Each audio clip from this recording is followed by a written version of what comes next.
Hello friends, আশা করি আপনারা সকলে ভালো আছেন। আজ আমি নিয়ে চলে এসেছি আমাদের সকলের ফেভারিট চিংড়ি মাছের মালাইকারির রেসিপি। তো বন্ধুরা, বেশি দেরি না করে ভিডিওটি চটপট শুরু করা যাক।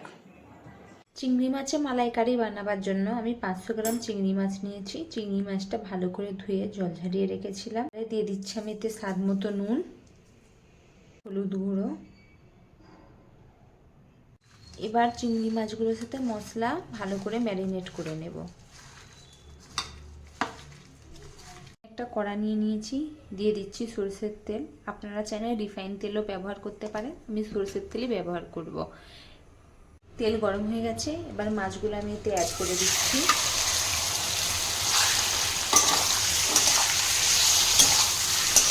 মাছগুলো আমি হালকা তেলের উপর ভেজে নেব, বেশি ভাজবো না, তাহলে মাছগুলো রাবার হয়ে যাবে।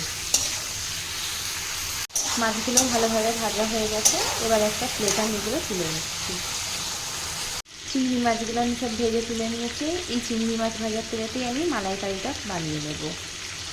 গরম হয়ে গেছে, দিয়ে দিচ্ছি এলাচ আর দারচিনি আর 1 পিস গোলমরিচ। এবার দিয়ে দিচ্ছি পেঁয়াজ বাটা, দিয়ে পেঁয়াজটা আমি গোল্ডেন ব্রাউন করে নেব। পেঁয়াজের কালারটা চেঞ্জ হয়ে গেছে তেলের সাথে, এই সময় আমি দিয়ে দিচ্ছি ঘি। ঘিটা দেওয়ার পর পেঁয়াজটা আমি আরেকটু গোল্ডেন ব্রাউন করে নিয়েছি। এবার দিয়ে দিচ্ছি এতে আদা রসুন বাটা, 1 চামচ আদা রসুন বাটা দিয়ে দিচ্ছি। দিয়ে আমি ভালো করে আরেকটু নেড়ে নিচ্ছি, যাতে আদা রসুন বাটার কাঁচা গন্ধটা চলে যায়। দিয়ে দিচ্ছি আমি স্বাদ মতো লবণ। চিংড়ি মাছের মালাইকারিতে একটা মশলার প্রয়োজন হবে, তার জন্য আমি একটু দই নিয়ে নিয়েছি।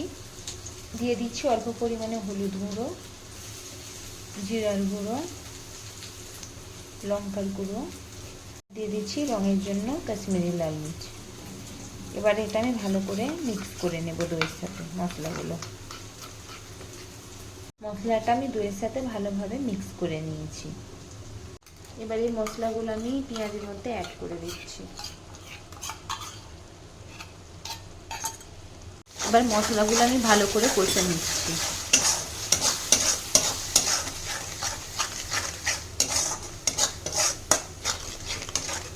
মশলা থেকে তেল ছেড়ে দিয়েছে, এবার এতে আমি দিয়ে দিচ্ছি অল্প পরিমাণে নারকেলের দুধ।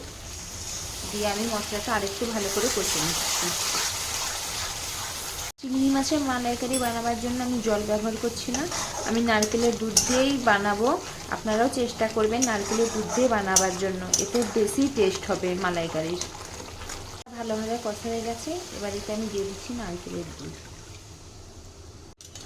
নারকেলের দুধ দিয়ে দিয়েছি।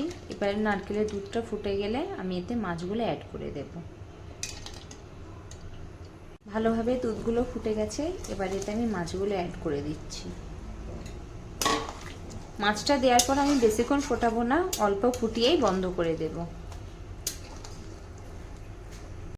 চিংড়ি মাছের মালাইকারিটা হয়ে এসছে, এবার দিয়ে দিচ্ছি আমি গরম মশলা, কাঁচা লঙ্কা চেরা, পরিমাণে ঘি। এবার মাছটাকে আমি বন্ধ করে দেব, তারপর আপনাদের প্লেটিং করে আমি দেখাচ্ছি।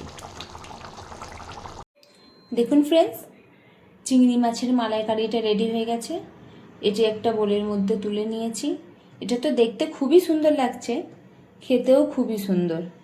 আপনারা একবার আমার পদ্ধতিতে বাড়িতে বানান, আপনাদেরকে খেতে অবশ্যই ভালো লাগবে। আর আমার ভিডিওটা কেমন লাগলো কমেন্টে এসে জানাতে ভুলবেন না।